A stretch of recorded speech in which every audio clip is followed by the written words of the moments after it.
নমস্কাৰ, আমি দৰং জিলা মঙলদৈৰ পৰা আহিছোঁ। আমি প্ৰথম দিনা মায়'দিয়া যাম বুলি ওলাইছিলোঁ। ওলাই লখিমপুৰ ধেমাজি হৈ ধেমাজি চাৰ্কিট হাউচত থাকিলোঁ। থাকা মানে আমি অকণ সময় ৰেষ্ট লৈছিলোঁ। ৰেষ্ট কৰি আমি আপোনাৰ পাছিঘাট পালোঁহি। পাছিঘাটত আমি এদিন থাকিলোঁ। থাকি নেক্সট ডে আমি আপোনাৰ ৰয়িঙলৈ আহিলোঁ। আহি আমাৰ লগত হৃদয় আছে, খুব ভাল কুক হয় তেখেত।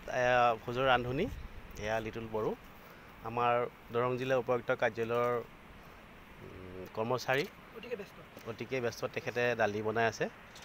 তেখেতে চাগে কিবা গৱেষণা কৰি আছে দালি কেনেকৈ বনাব।